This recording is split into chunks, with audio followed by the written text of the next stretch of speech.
Okay, so before we start with our consultation, may I know the reason for your visit? Actually, I know nothing about cooperative society. I am currently appointed to become the owner of this co-op due to the death of my father last week. 그대는 선물입니다. 하늘이 내려준 So, I would be grateful if you guys can explain to me about cooperative society. Sir, calm down, sir. Okay, sir, calm down. Before we go further, I will explain to you what is the cooperative society and the objective of the corporation.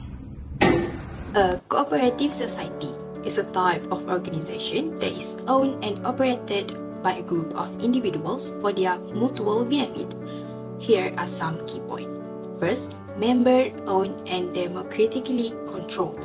Cooperative society are owned and governed by their members, who participate in decision-making process on a democratic basis, with typically each member only having one vote. Second, voluntary and open membership is open to all individuals who are willing to accept the responsibilities of membership without discrimination based on their gender, social, racial, political, or religious factor. For the third one, economic participation.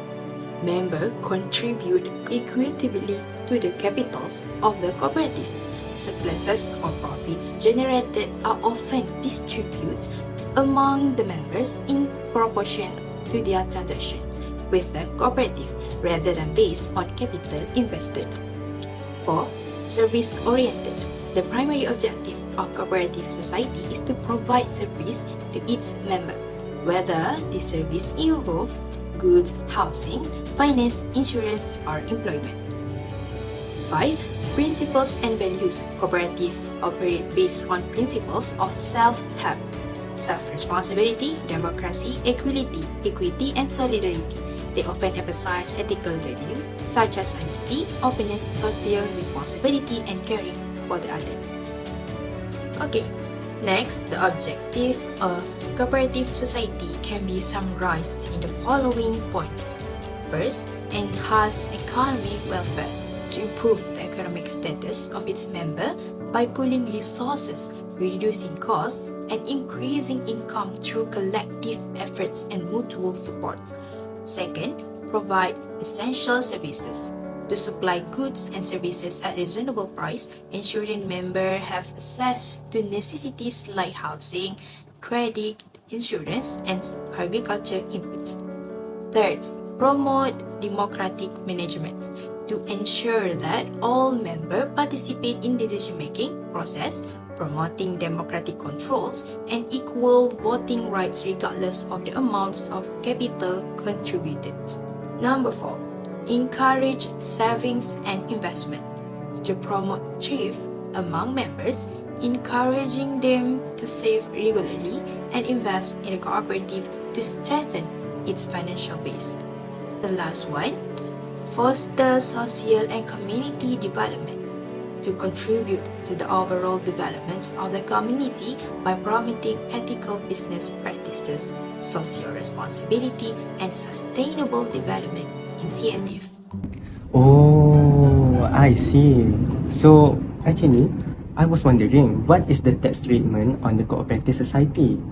Okay, so for cooperative society, so under paragraph 12, tax is exempted for a period of 5 years commencing from the date of registration, and if it satisfies the condition under paragraph 12, schedule 6, which is the members fund not exceeding 750,000.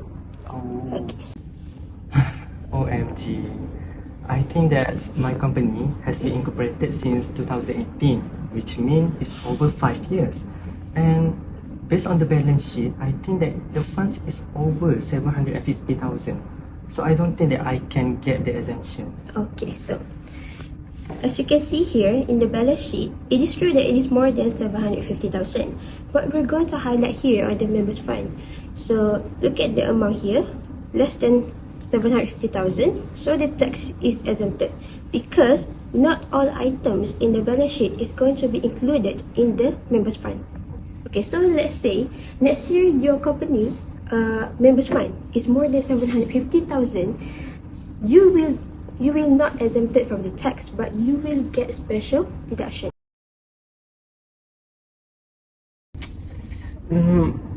What is members fund, by the way? Okay, so members fund is the final contribution by the members in various ways. So for example, paid up capital in respect of shares and subscription, statutory reserve fund, reserve, balance of share premium account, and balance of profit and loss.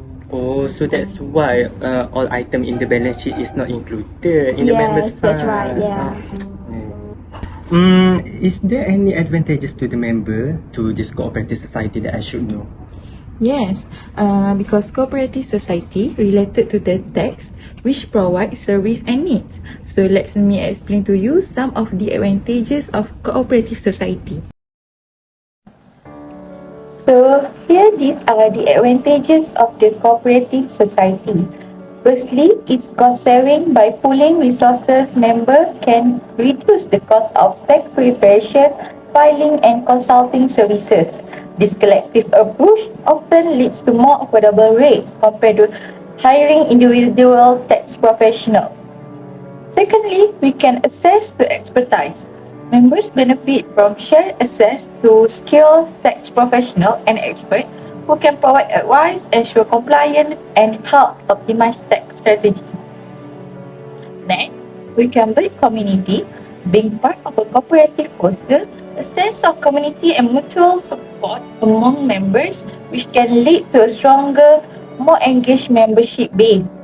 Lastly, we can gain networking opportunity. Members can network with each other, sharing insight, experience, and advice, which can be particularly beneficial for small businesses or individuals with complex tax situations. Overall, a tax cooperative society leverages the power of collective action to provide comprehensive tax-related benefits and support to its members. Oh, I understand. So, as a new leader, I want to know, is there any challenges that I have to prepare in case I face it in the future? There are few challenges and I'll give you the consideration to overcome the challenges. The first one is capital constraint. Cooperative face difficulty in acquiring sufficient financial resources to fund their operations, investment and growth. It focuses on members but not profit, which banks and investors might be less interested in co-op due to their member-centric approach and potentially lower profit margin. Moreover, it has lower investment potential. Individual members might not have the capital to contribute significantly, what more large-scale investment. To overcome this problem, the cooperative should seek government grants, community development loans, or loans from organizations that focuses on social impact initiatives. Since cooperative members are the ones to contribute the capital, the cooperative should consider offering different membership tiers with varying investment levels and benefits. Therefore, capital constraint problems could be resolved. The second one is complex tax regulations. Cooperative society tax treatment is somewhat different from usual company tax treatment, as it has initial exemption for cooperative incorporated less than 5 years, member funds thresholds, and computation for special deductions.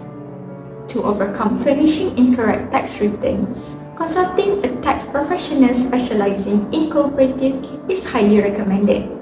They can help understand the tax treatments of specific activities, ensure compliance with regulations, identify potential tax risks, as well as optimizing tax benefits. So to conclude our meeting for today, your co-op is entitled for exemptions of tax even though it has been incorporated for more than 5 years.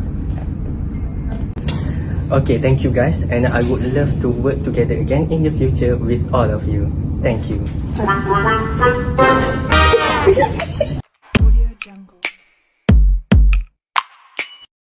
I am with you. I hope that someday you will realize.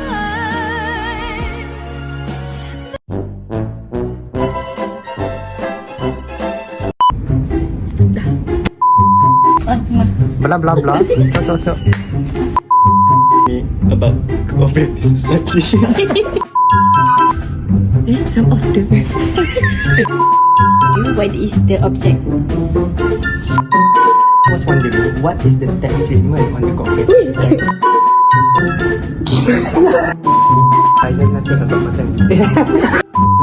And I would love to tell